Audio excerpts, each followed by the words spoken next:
The SIDA project started in 2022 when we were approached by Save the Children to be part of they call it the SIDA CSO strengthening project, with the main goal of strengthening the capacity of the CSOs in the work that they do with children. Then the SIDA decided that they also want to look at the themes that are coming up that they think could also contribute to the strengthening of the CSOs. So they identified the gender transformation theme, climate change theme, disability theme, and the civic space theme. So then they identified partners. They approached us as partners who are experts in this field to be able to come in and do capacity building for the CSOs. The SIDA program has different components in it. So we have different organizations that come together for the rights of the child, basically. So different organizations bring different expertise within this program to capacitate one another and make sure that the rights of the child is advocated for at the end. Also to say, once even the SIDA program has left, we still continue partnership advocating for children's rights. As we know, children's rights are human rights, so we would like to leave no child behind.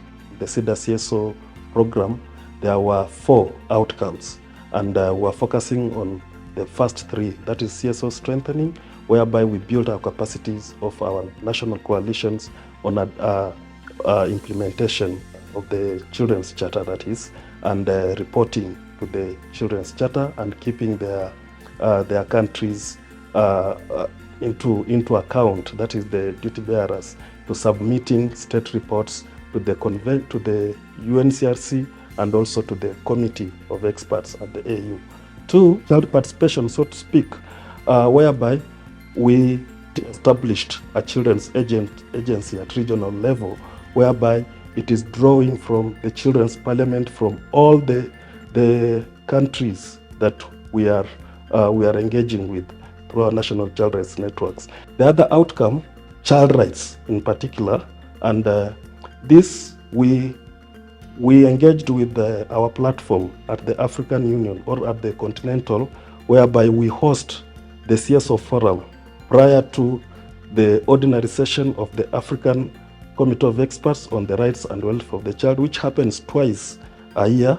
This is to now follow up on which countries are under review, which countries are reporting, and other emerging issues that are affecting children at every country. For us, the capacity building was to take it a step further with the GTA, with the Gender Transformative Approach, the GTA, to engage them into details in terms of how to approach, what issues to look at when we're talking about gender transformation. I'll make an example of policy issues.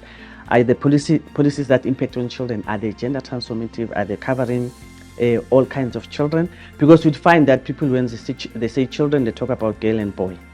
So we want to see non-binary children being included, children with disability being included. And then with this GTA at organizational level, for instance, in Arela, when we capacitated them, they were busy with the restructuring of their management to be gender sensitive. But when we came with the GTA, it gave them more information around how to do it. And then defend the defenders, for us, it also strengthened us as an organization because they came with a civic space aspect where we engage with the process of looking or considering the fact that the civic space is shrinking. With the APSP, they have a board. They decided to engage their board to say this is what GTA was all about. So they invited us to come and present the GTA to the board, so that when they start mainstreaming GTA in their different spaces, the board is on board with the process and they understand what we are talking about.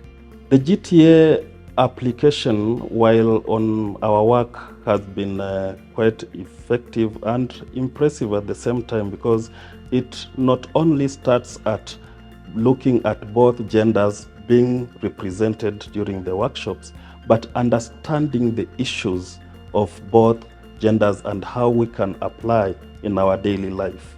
Like engaging with children, we may not be engaging with them directly, but during our engagements with children, whether virtually or physically, we are able to now address those pertinent issues that are gender sensitive. So that is how it has impacted on our work. We've changed our policies.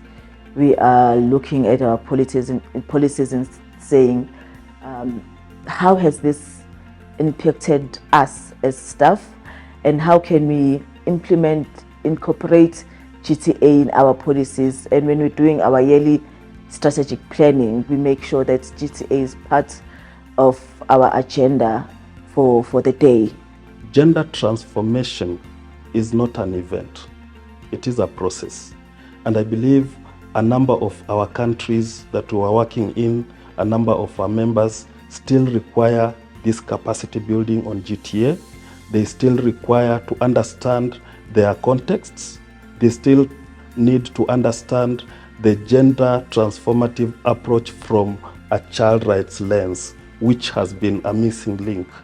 The gender transformative action is an idea whose time has come, and it is a time whereby a good program should now be evaluated according to how it embeds and applies these gender transformative approaches across the continent.